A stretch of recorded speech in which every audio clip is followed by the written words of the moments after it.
Stablecoins are a game changer in the financial industry. Every day, we are getting to witness new ways that these stablecoins can be used to solve a problem within traditional finance or come up with a better way of doing things. The financial industry in general has a lot of problems in the world that it can solve. Starting from the unbanking of a lot of people in developing countries like here in Zimbabwe, where the informal sector is the main driver of the economy. Stablecoins are coming in, trying to bridge a lot of those gaps, and in many cases, they are helping people to get faster, cheaper, and more efficient alternatives to the traditional finance solutions, and that is most visible on Diaspora remittances. Hello and welcome to the Tomorrow Money Show. My name is Mnyarazito Garepi, the Crypto Czar. Please don't forget to like and subscribe to this channel where I talk about everything crypto. Today, I just want to talk about how stablecoins are being used right here in Zimbabwe for diaspora remittances. Keep watching to the end if you want to learn about this topic. I will be brief as much as possible. For those that know stablecoins, they would agree with me that what stablecoins are being used to do today is not exactly what they were meant to do. When blockchains like Ethereum were launched, the kinds of blockchains for building decentralized finance apps, which require some kinds of looking of value, there was a challenge. You could only lock native crypto tokens like Ethereum only. Now, I'm sure you know that the value of those native crypto tokens like Ethereum is very volatile, which presented a problem. There was a need to look for a way to look value in something that is stable, and that's when tokens that were represented or backed by US dollar denominations were launched. This is how stable coins came to be. They were really not meant for making payments or for cross-border transactions. But it turned out they could be used for that. And crypto exchanges started to use them as their primary transaction instrument rather than using fiat, and the transaction volumes boomed. Of course, the main reason for that is the blockchain is a more efficient way for making these transactions, and we are getting to discover that every day. Now that I mentioned this short history, let's get back to the thing that I wanted to talk about: remittances. What are diaspora remittances? If you are someone from Zimbabwe and you moved to another country like the UK, for example, or South Africa, and if you want to send money back home, how do you do it? There was this kind of a problem, and before the 2010s, people would have to use banks, and that would take long. And in the case of Zimbabwe back then, where our banks were not connected to the SWIFT system, this kind of transaction was kind of like impossible. This is how diaspora remittance platforms like Mukuru were launched.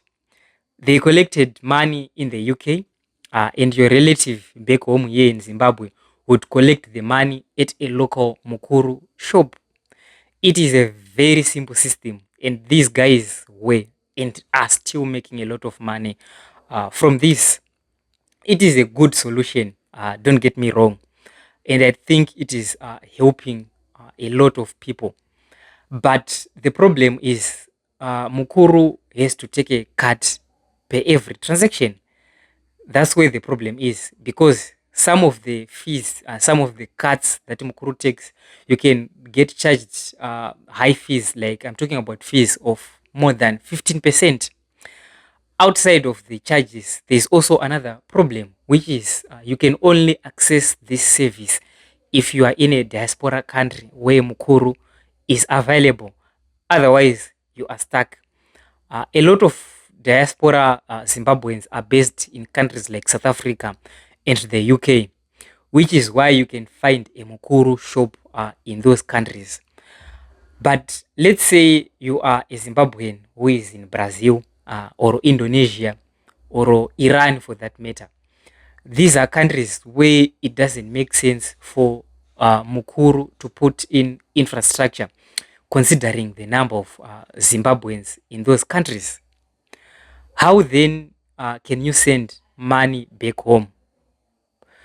So we have high charges of more than 15%, excluding local taxes on remittances. And we have countries where diaspora remittance platforms are not available. This is where stablecoins become handy, because to transfer stablecoins, you do not need to pay a cut to anyone except for very, very low gas fees that can be less than 1 cent, depending with the blockchain network that you are using. Stablecoins are now available in every country. They are even legal tender in countries like El Salvador.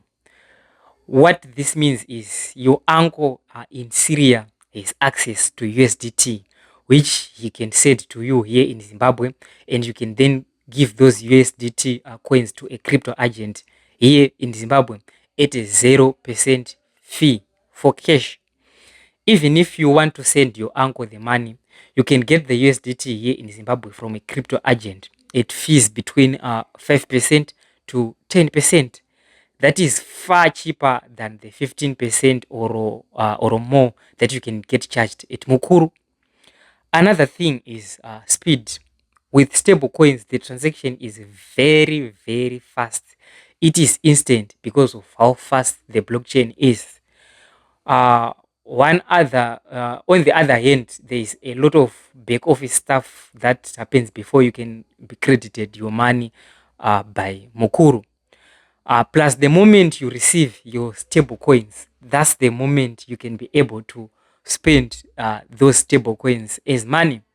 On the other hand, except for EcoCash remittance, which is linked to EcoCash wallet, with other traditional remittance platforms, you can only get to spend your money when you collect it.